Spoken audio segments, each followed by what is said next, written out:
particular funny stories or bloopers or things? I'll let Mark answer. I'll let Mark go first. Why? You know something I don't? I think the last one you No, used take was- it. You have any funny stories? I don't have. Did we work? We worked together a few times. Did I do anything funny? No, we worked together, I think, we hardly worked together. You know, we'd pass each other in the studio and say, what are you shooting? Because I was shooting a sort of a sci-fi horror film, and he was shooting a sort of A Lifetime movie. a lifetime, you know, so we were No, very because the different. way, if you look, I mean, it was so beautifully shot, right? So if you looked at everything in the lab, it was like this icy blue tone, and everything outside with Amy was like a Lifetime movie. It was very warm and fuzzy and But beautifully shot. It was more artsy than a Lifetime movie, I thought. what are you trying to say? Lifetime's on it? I'm not saying that. I was more cable, more artsy. I thought. Next, Ian in a Lifetime movie. I was gonna get it. No. So we hardly ever worked together except towards the end, and the end of the show, episode 10, 9, that's when it was just manic. We were shooting 9 and 10 at the same time, grabbing shots where we could. 3 different crews. Just moving around, moving fast, really kind of guerrilla style. But we always kept it light. I mean, it was one of the, we had a really good cast and really good crew, and you become close over, you know, all of us were transplants to Atlanta where we shot it. So we were all sort of living in the same pocket, and we regularly go for dinner. Yeah, we were down at Ponce Market. Yeah, you and Jamie, who played Fanny, would go to dinner. Imagine seeing Dr. Lear and Fanny. We hung out a lot. Yeah. We did. We were, you know, roughly the same age and had kids, you know, our kids are roughly the same age, so we had a lot to share.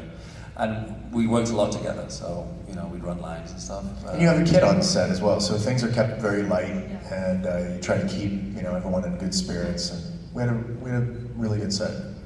Thank you. Thank you. Hello. Hello, I'm Charlene, and this is for all 3 of you, because I need to hear Elizabeth kiss you guys. There's 4 of us on You set. know, wonderful, wonderful questions. But can you share with us any future projects each one of you may have within the next year or 2? What's coming up next? Not on Fox. It could be a voiceover or a Technically, cartoon. Fox doesn't exist anymore, so you guys.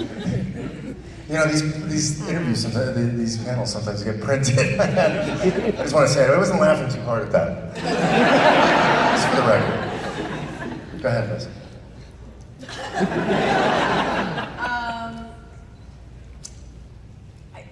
There's one thing, but I'm sorry, I don't mean to sound like one of those obnoxious, pretentious people saying, I can't talk about it yet because it hasn't been announced, but there is something that I am producing that I created that I will be in. I'm sorry, I can't say what it is. That's perfectly Just know that we are here for it. There you go. And I can't wait to share it with you all. Yeah. It gives us something to look forward to. Thank you. I think we were sort of in the same position where we were waiting to see the outcome of Passage, and a lot of projects, while we're sort of exclusive to one, we sort of had to pass on a lot of projects. There's one that's sort of up in the air that I might do that would film this year, but it wouldn't obviously air until next year. It is not on Fox. It's potentially on one of the streamings, and then there's other projects. You know, like what happens with us is that once we become released, we can sort of look in other directions, and we were fully committed to going back to the Passage as of last week, and so right now I think we're in the same boat where we're currently looking for. Yeah, exactly this, yeah.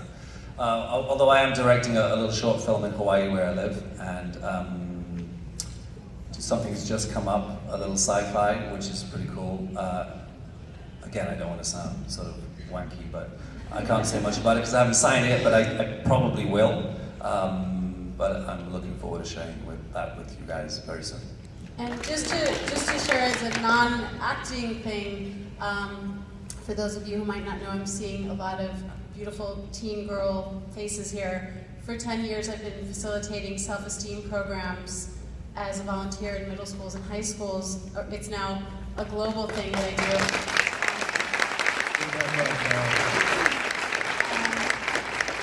So this work continues. It's a heart and soul mission for me. We have a New York Times best-selling book. that Penguin released called Ask Elizabeth, and I'm going to be releasing I'll be launching a new digital platform to help girls in a more sustainable way, and they can get support and tangible tools whenever they need them because they're living online. So that's called Ask Elizabeth. So just to let you know, this is 10 years of doing that work, but that's the next launch piece to that. Well, I hope you are all very successful in your new projects. And we thank you all for being here. And I'll let it go. Thank you. Thank you. Hi, this question is for all three of you, but at least for Mark and Elizabeth, is when you guys were growing up, what TV show influenced you the most? Because Saved by the Bell was from me when I was growing up, so I was curious what for you guys growing up. What's your TV show?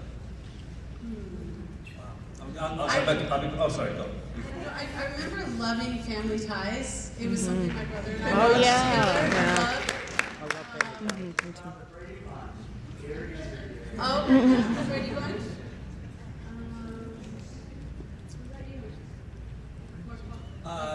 So I grew up in Trinidad in the West Indies and also in UK. So there was a TV show called Blake 7, which is a sci-fi show. I don't know if anyone's heard of that one. Blake 7? Anyone? Anyone? Just me? Blake 7? Blake 7? Yes, there you go. And that was the cheapest sci-fi show you ever saw, but brilliant. And a Robin Hood, which actually inspired me to be an actor because I wanted to be Robin Hood. So,